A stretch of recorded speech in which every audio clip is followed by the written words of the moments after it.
ಮುಲ್ಕಿ ಸೀಮೆಯ 9 ಮಾಗಣಿಯ ಬಪ್ಪನಾಡು ಶ್ರೀ ದುರ್ಗಾಪರಮೇಶ್ವರಿ ದೇವಸ್ಥಾನದ ಸ್ವಾಗತ ಗೋಪುರ ಕಾಮಗಾರಿ ನಿಧಾನಗತಿಯಲ್ಲಿ ಸಾಗ್ತಾ ಇದೆ.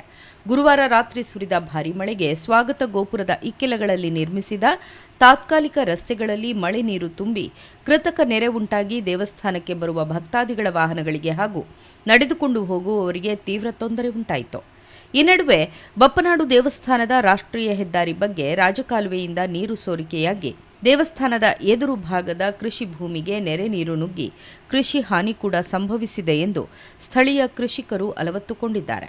ರಾಜಕಾಲುವೆಯಲ್ಲಿ ಮುಲ್ಕಿ ನಗರ ಪಂಚಾಯತ್ ವ್ಯಾಪ್ತಿಯ ಕಾರ್ನಾಡ್ ಗೇರುಕಟ್ಟೆ ಪರಿಸರದ ನೀರು ಭಾರೀ ಗಾತ್ರದಲ್ಲಿ ಬರುತ್ತಿದ್ದು ಬಪ್ಪನಾಡು ಬಳಿ ಸರಿಪಡಿಸಬೇಕಾದ ಅಗತ್ಯವಿದೆ. ಈ ಬಗ್ಗೆ ಅನೇಕ ಬಾರಿ ನಗರ ಪಂಚಾಯತ್ಗೆ ಮನವಿ ಮಾಡಿದರೂ ಇದುವರೆಗೂ ಸರಿಪಡಿಸಿಲ್ಲ. ಈ ಬಾರಿ ಮಳೆ ಪ್ರಮಾಣ ಕಡಿಮೆಯಾದ ಕಾರಣ ಹೆಚ್ಚಿನ ಹಾನಿ ಸಂಭವಿಸಿಲ್ಲ.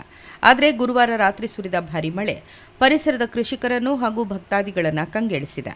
ದೇವಸ್ಥಾನದ ಸ್ವಾಗತ ಗೋಪುರದ ನಿಧಾನಗತಿಯ ಕಾಮಗಾರಿಯಿಂದ ಮಂಗಳೂರು ಉಡುಪಿ ರಾಷ್ಟ್ರೀಯ ಹೆದ್ದಾರಿ 66ರ ಬಪ್ಪನಾಡು ಬಳಿ ಹೆದ್ದಾರಿಯಲ್ಲಿ ಅನೇಕ ಅಪಘಾತಗಳು ಸಂಭವಿಸಿ ಕೆಲವರು ಪ್ರಾಣ ಕಳೆದುಕೊಂಡಿದ್ದಾರೆ. ಆಗಾಗ ರಸ್ತೆ ತಡೆ ಉಂಟಾಗಿ ವಾಹನ ಸಂಚಾರ ವ್ಯತ್ಯಯ ಉಂಟಾಗ್ತಾ ಇದೆ.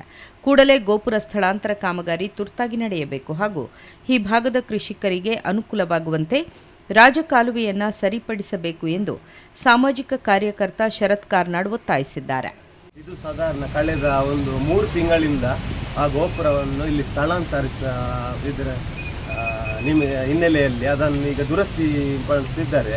ಅದು ಸಾಧಾರಣ ಇವಾಗಲೇ 3 ತಿಂಗಳು ಕಳೆದಿದೆ. ಇನ್ನೂ ಇದರ ಸ್ಥಳೀಯರ ಪ್ರಕಾರ ಇಲ್ಲಿ 3-4 ತಿಂಗಳು ಹೋಗ್ಬೋದು ಅಂತ ಹೇಳ್ತಾರೆ. ಇಲ್ಲಿ ಈ ಮಳೆಗೆ ಕೃತಕ ನೆರೆ ಎಲ್ಲ ಉಂಟಾಗಿ ಇಲ್ಲಿ ಕೃಷಿ ನಮ್ಮ ಸ್ಥಳೀಯರದ್ದು ಒಂದು ಗದ್ದೆ ಎಲ್ಲ ನೀರು ನುಗ್ಗಿ ಮತ್ತೊಂದು ಇದು ಮುಲ್ಕಿ ನಗರ ಪಂಚಾಯತ್ ವ್ಯಾಪ್ತಿಯ ರಾಜಕಾಲುವೆಯ ನೀರು ಇಲ್ಲಿ ಎಲ್ಲ ಬಂದು ಇಲ್ಲಿ ಸಂಗಮ ಆಗುವಂಥ ಸ್ಥಳವಾಗಿದ್ದು ಇಲ್ಲಿ ಈಗ ಮಳೆ ಬಂದು ಇದು ಕಂಪ್ಲೀಟ್ ನಮ್ಮ ಇದು ಸಂಪೂರ್ಣ ಇಲ್ಲಿ ಗದ್ದೆಗಳಿಗೆ ನೀರು ನುಗ್ಗಿ ಬೆಳೆ ಇಲ್ಲಿ ಅವರು ಹೇಳ್ತಿದ್ದಾರೆ ಸ್ಥಳೀಯರು.